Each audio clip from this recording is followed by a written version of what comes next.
اپنے پیارے آقا رحمت عالم حضور سید عالم صلی اللہ تعالیٰ علیہ وسلم نے فرمایا،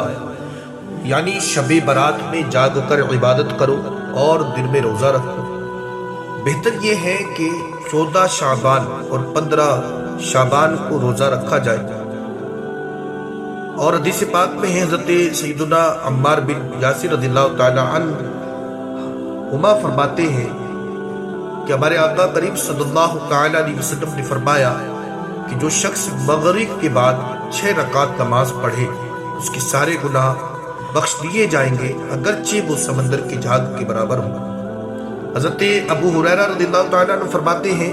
کہ جو شخص مغرب کے بعد 6 رکعت نماز پڑھے اس کے بعد کوئی بری بات نہ کرے تو اللہ تعالیٰ اس شخص کو 12 برس کی عبادت کا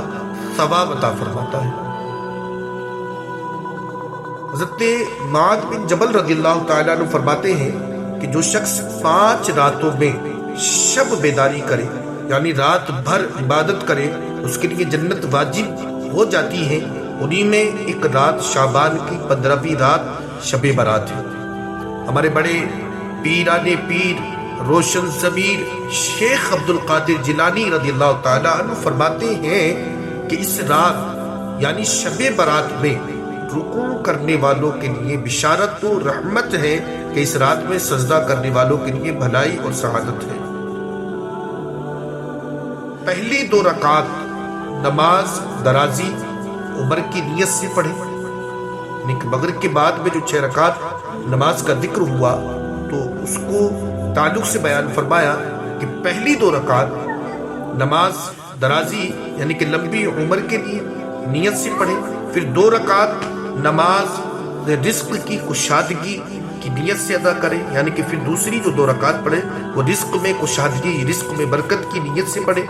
اور پھر 2 رکعت نماز دوزخ کی آزادی کی نیت سے پڑھے، یعنی کہ یا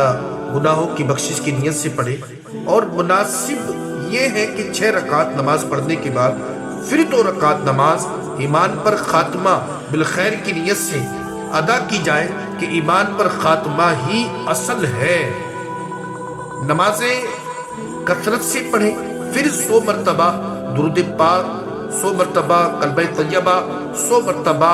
استغفار، 100 بار لا حول ولا قوت الا باللہ، پھر دعا مانگیں اور یقین رکھیں کہ اللہ تعالی ہماری دعا قبول فرمائے گا۔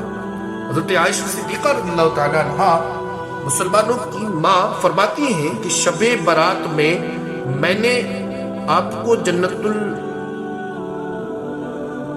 البقیع میں یعنی پایا تو آپ مسلمان مردوں اور عورتوں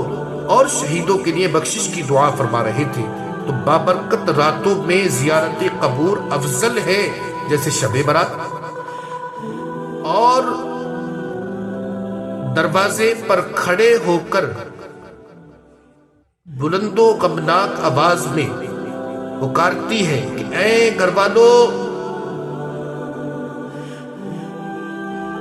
اے میرے بچوں، اے میری قرابت دارو، آج کچھ صدقہ کر کے ہم پر مہربانی کرو۔ یعنی کہ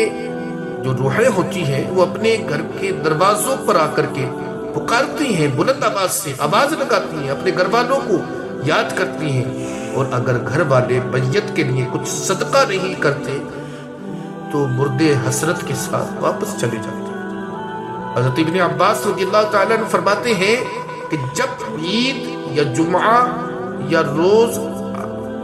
عاشورہ یا شب برات ہوتی ہے تو مردوں کی روحیں اپنے گھروں کے دروازے پر آ کر کھڑی ہوتی ہیں اور کہتی ہیں کہ ہے کوئی جو ہمیں یاد کرے، ہے کوئی جو ہم پر ترس کھائے، ہے کوئی کہ ہماری غربت کی یاد دلائے۔ 3 چیزیں صدقہ جاریہ ہیں۔ حضرت ابو ہریرہ رضی اللہ تعالیٰ فرماتے ہیں کہ جب انسان مر جاتا ہے تو اس کے عمل منتقی ہو جاتے ہیں مگر 3 عمل، صدقہ جاریہ اور علم نافع اور نیک بیٹا جو اس کے لیے یعنی ماں باپ کے لیے دعا کرتا ہے۔ ہمارے پیارے مصطفیٰ صلی اللہ علیہ وسلم نے فرمایا کہ بے شک اللہ تعالی جنت میں نیک بندے کا درجہ بلند کرے گا تو وہ بندہ عرض کرے گا یا اللہ مجھے یہ درجہ کہاں سے ملا؟ تو اللہ تعالیٰ فرمائے گا کہ تیرے بیٹے کی دعا کی وجہ سے۔ اے ایمان والو، حدیث مبارکہ آپ حضرات نے سن لیا کہ مردوں کی روحیں اپنے گھروں پر آتی ہیں اور آواز دیتی ہیں۔ ہم مسلمانوں کو چاہیے کہ شب برات اور دوسری مبارک راتوں میں اپنے مردوں کے لیے صدقہ و خیرات کریں، غربا و مساکین کو کھانا کھلائیں اور قرآن شریف پڑھ کر اور کلمہ و درود و سلام کے ورد کر کے مردوں کی فاتحہ دلائیں اور سارے ثواب کریں اور ان کے لیے بخشش کی دعا مانگیں۔ آج ہم ان کے لیے کریں گے تو کل ہمارے لیے کیا جائے گا۔ اللہ تعالیٰ احسان کا بدلہ احسان سے دیتا ہے، بلکہ اس سے زیادہ۔ اللہ تعالیٰ ہمیں بھلائی کی توفیق عطا فرمائے، مگر یہ سب نیکی